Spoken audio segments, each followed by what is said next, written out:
ucapan hamdalah, alhamdulillahi rabbil alamin. Semoga diri kita semuanya dicatat oleh Allah menjadi abdan syakura. Salawat dan salam yang sama-sama kita sanjungkan kepada Nabi Muhammad sallallahu alaihi wasallam beserta keluarganya, sahabatnya hingga kita umatnya. Qul musannif rahimahullah ta'ala wa nafa'ana bihi wa bi'ulumihi wa a'adna bi barakatihi amin ya rabbal alamin. Saudara-saudaraku semuanya, jemaah majelis zikir, majelis ta'lim Masjid Jami Nurul Asya yang benar-benar dirahmati, diberkahi oleh Allah Subhanahu wa taala. Mari kita ittiba. Ittiba itu berarti ikuti. Kalau dulu ittibanya langsung kita menyaksikan keberadaan baginda Nabi. Qul in kuntum tuhibbunallah fattabi'uni yuhibbukumullah. Katakanlah Muhammad, jika orang itu cinta kepada Allah, umatmu cinta kepada Allah, maka ikutilah aku Rasulullah. Ya, ikutin siapa? Ikutin Rasulullah sallallahu alaihi wasallam. Nah, al ulama warasatul anbiya, ulama itu pewaris para nabi. Nah, sekarang pada siang hari ini mari kita ittiba ibadatus sholihin, ibadahnya orang-orang yang soleh. Ya kan? Karena kalau kita pengen benar-benar masuk surganya Allah Subhanahu wa taala, gak ada lagi jalannya kecuali ittiba, jalannya orang-orang yang telah diberi nikmat oleh Allah. Ketika kita minta sama Allah ihdinas siratal mustaqim, terusannya jawabannya apa? Siratal ladzina an'amta alaihim. Ini ada sebuah cerita. An Ashabat bin Yusuf ata ila majlis Hatim al-Asam. Jadi ceritakan ada Asam bin Yusuf mendatangi majlis wali Allah Hatim al-Asam. Beliau setelah mendatangi wali Allah Hatim al-Asam, apa yang terjadi Pak? Bahas tentang dua. Apa bahasanya? Tentang wudu sama tentang apa? Tentang sholat.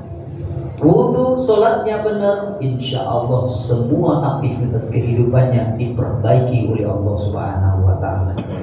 Tapi kalau kualitas wudu dan sholatnya ini rendah, maka semakin rendahlah derajatnya seseorang itu di sisi dan di mata Allah Subhanahu wa ta'ala. Beginilah salah satu Hatim al-Asam mengajarkan kepada Asam bin Yusuf, idza jaa waqtus shalat kuntu fatawaddu wudu'an zahiran wa wudu'an batinan. Ketika telah datang waktu sholat, aku dirikan dan aku wudu dengan wudu zahir, wudu batin. Kalau kita wudunya wudu zahir. Tapi kita kadang-kadang lupa dan lalai tentang wudu batin. Ammal wudu zahir. Maka adapun wudu zahir fa aghsalal a'dha'a bil ma'i. Kita membasuh anggota badan kita dengan air. Loh, kalau kita pengen wudunya sempurna harus menggunakan air. Kalau kagak ada air, baru kita tayang. Nah, orang yang wudu dengan air ini adalah salah satu hadis yang diriwayatkan dari Rasulullah sallallahu alaihi wasallam, la salata illa bitahurin. Tidak dikatakan salat kecuali dengan suci dan bersih. Nah, pertanyaannya, kita tadi udah benar-benar suci, udah bersih apa belum? No. Kesempurnaan daripada wudu, coba perhatiin. Wudu zahir maksudnya. Fatamamuhu fi thalathati asya'a. Kesempurnaan daripada wudu zahir ini ada 3 macam yang harus kita perhatikan.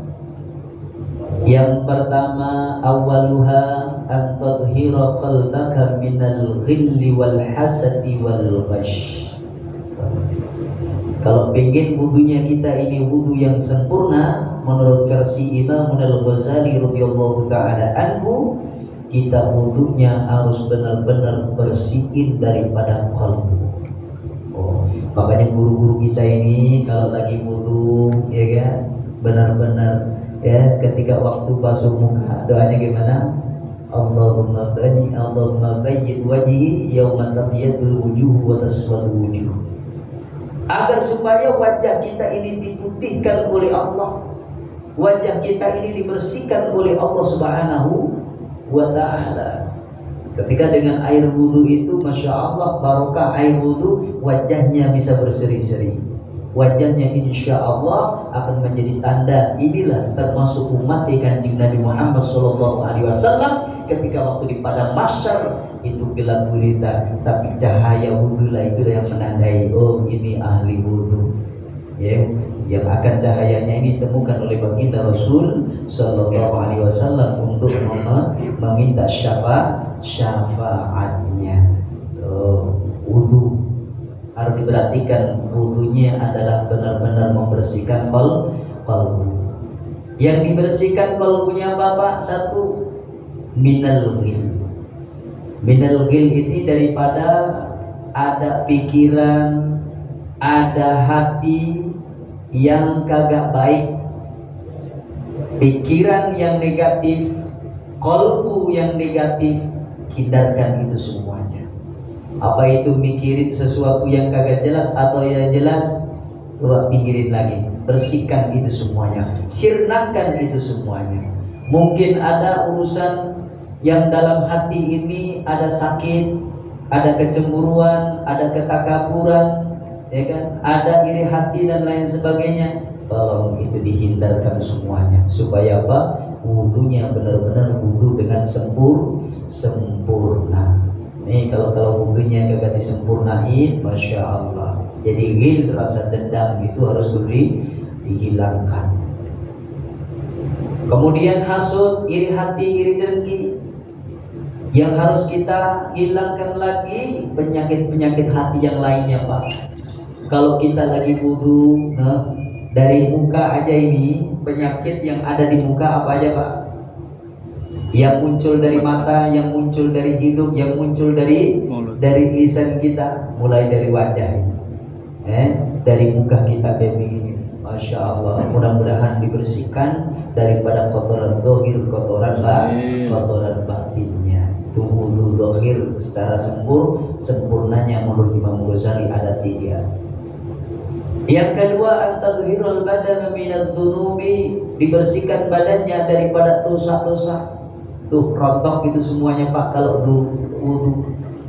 Anggota yang ada di sekitar kepala dengan barokah wudu, dosa-dosa kecil kita rontok berguguran.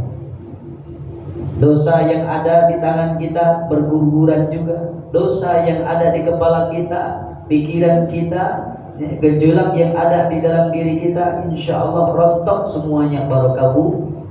Sampai kita basuh itu kaki kita, insya Allah langkah kita yang tidak ada guna dan manfaatnya itu diampuni oleh Allah Subhanahu wa ta'ala.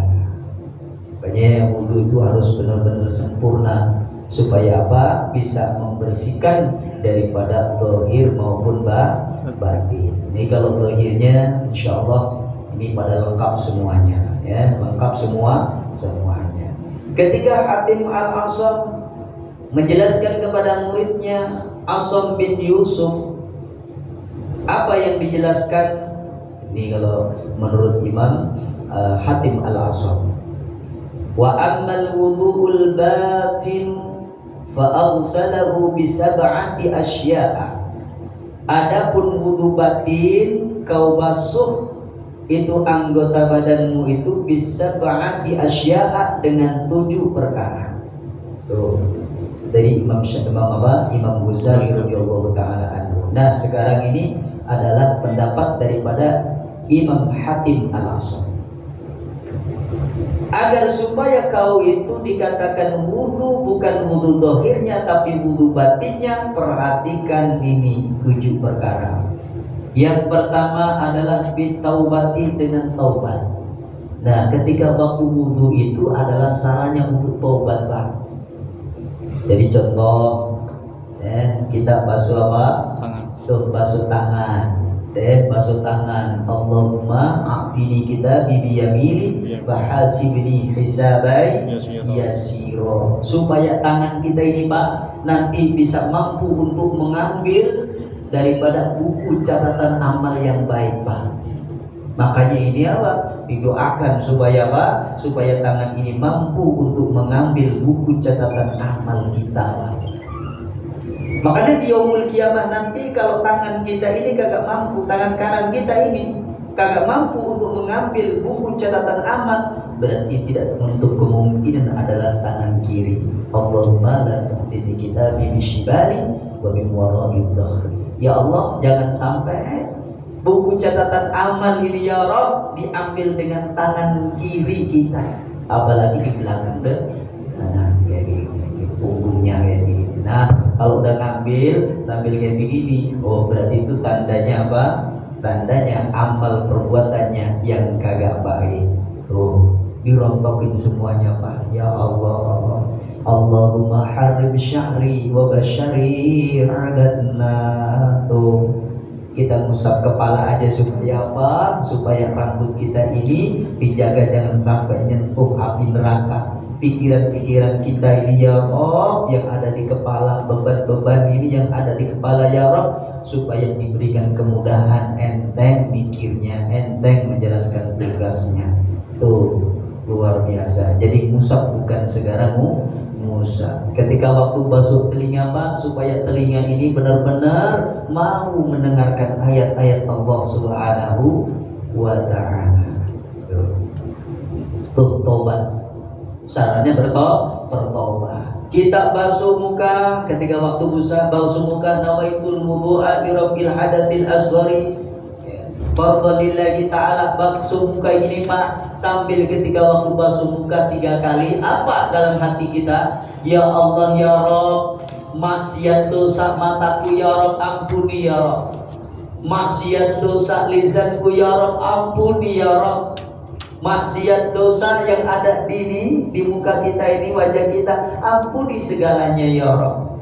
Ketika waktu basuh tangannya ya Rabb, tangan ini ya Rabb sering digunakan untuk mukul, sering digunakan untuk memegang yang tidak ada guna dan manfaatnya. Ketika waktu dibasuh Pak, taubatkan itu di hadapan Allah Subhanahu wa ta'ala.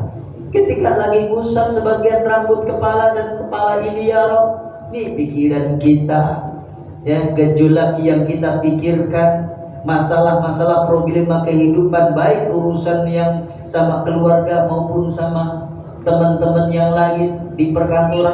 Ya Allah, mudah-mudahan ini pikiran dijernihkan oleh Allah, dibersihkan oleh Allah Subhanahu wa ta'ala. Telinga kayak begini ya Allah, supaya telinga ini benar-benar ya Rabb mau mendengarkan tanda-tanda ayat-ayat kebesaran-Mu ya Rabb.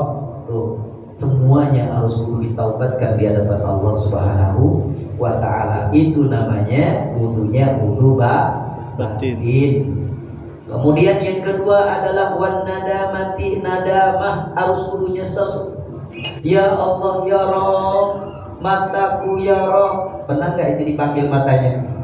Ya Allah telingaku ya Rabb, ya Allah lisanku ya Rabb, ya Allah tanganku ya Rabb, ya Allah kakiku ya Rabb, yang penuh dengan maksiat tanpa disadari.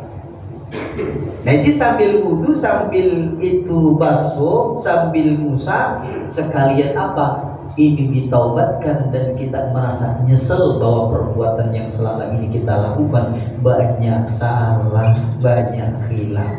Nih, kalau lagi wudu jangan kosong maksudnya. Jadi wudunya itu adalah supaya nanti wudu dohir, wudu batin. Kemudian yang ketiga apa? Wa tarki hubbi dunya, yaitu meninggalkan cinta dunia. Selama ini pikiran kita, semua anggota badan kita ini benar-benar kalau ngurusin dunia 100%, perhatiannya, keseriusannya, ya kan, fokusnya luar biasa. Giliran urusan Allah Subhanahu wa ta'ala kira-kira bisa 100% apa enggak? Bapak-bapak kalau lagi ketiduran, mohon maaf, ketiduran, subuh ketiduran, jam 8 baru bangun, kira-kira ada nyesel apa enggak? Ya Allah, tuh itu tandanya apa? Tandanya iman udah melekat di dalam dirinya. Tapi kalau giliran ini ketinggalan kerja, diomelin bosnya, ini kira-kira gimana perasaannya? Perasaannya gimana? Kalau dimarahin kita sama atasan kita karena kita terlambat, ya, karena tidak sesuai dengan waktu yang sudah ditentukan, sudah dijadwalkan, atau pekerjaan kita tidak sesuai dengan diinginkan. Ini kira-kira perasaan kita sedih nggak? Sedih. Diomelin kita kayak begini, katanya salah, itu salah lagi kayak begini. Tapi ketika waktu kita sholat dalam keadaan salah, nih kira-kira nyeselnya ini lebih berat mana? Nyeselnya kepada Allah, ya kan, malunya kepada Allah, atau malunya kepada atasan kita? Coba jawabannya di dalam hati, jangan di mulut. Jadi kalau mulut ini ya banyak yang bisa dibikin budaya, tapi kalau jawabannya di dalam hati, ya Allah, benar ya Allah, benar ya Allah. Nah, wudu disertai dengan apa? Disertai dengan zahir dan batin. Agar supaya wudu ini dikatakan wudu batinnya lagi adalah wasana'il khalqi, meninggalkan daripada pujian makhluk. Tuh, pujian makhluk, Pak. Nih kalau kita wudu, ya, wudu ini harus dihilangkan daripada pujian makhluk kita. Ini contoh, kita dikasih oleh Allah Subhanahu wa Ta'ala nikmat anggota badan ini disertai dengan fungsinya. Kemudian nikmat yang Allah anugerahkan kepada kita dengan disertai dengan fungsinya, kita terlihat suatu keistimewaan, kelebihan melebihi dari teman-teman kita yang lain. Setelah itu kemudian bagaimana kita?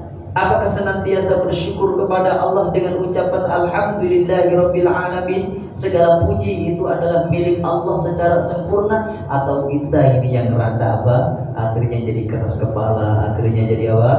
Jadi sombong, takabur dan lain sebagainya. Nah, ketika waktu wudu, tolong gerakkan ini agar supaya benar-benar dilepaskan daripada urusan manusia. Walghil, dendam harus kudu dihilangkan ketika waktu wudu. Wal hasadi, dan hasud, iri hati, iri dengki. Itu kalau kita semuanya wudu seperti itu, insya Allah kita semuanya wudunya akan memperoleh keistimewaan wudu zahir, wudu batin. Jadi semua ucapan, semua perbuatan sesuai dengan tetesan air wudu itu, insya Allah akan berguguran dosa yang zahir, dosa yang batin. Amin amin ya rabbal alamin. Coba sekarang perhatikan lagi, ini nasihatnya. Nasihat tata cara ini ibadatus sholihin, ibadahnya orang-orang soleh. Setelah udah zahir batin dia wudu, thumma adhaba ilal masjidi, kemudian dia pergi ke masjid. Wa absatul a'dha'a fa'ara ka'bata. Setelah itu kemudian dia udah mempersiapkan diri badannya untuk menuju masjid. Fa'aral al-ka'bata, kemudian barang itu melihat Ka'bah. Yang sudah umroh, sudah haji, yang benar-benar pernah melihat itu Ka'bah secara langsung, kira-kira nangis nggak? Masih ingat nggak ketika waktu umroh dan ketika waktu ibadah haji ngelihat Ka'bah, kira-kira ada rasa nggak? Yang sudah ini, yang sudah umroh, yang haji, ya, kalau belum ngeliatin itu Ka'bah beneran, udah gambarnya aja, ada rasa apa nggak? Fawalli wajhaka syatral masjidil haram. Kita ini mulai dari sebelum balik sampai akhir balik sampai sekarang, kalau kita beribadah kepada Allah ngadepnya kemana, Pak? Tuh ngadepnya ke Ka'bah, giliran itu Ka'bah udah di depan kita, kira-kira terjun ke hati kita. Masya Allah,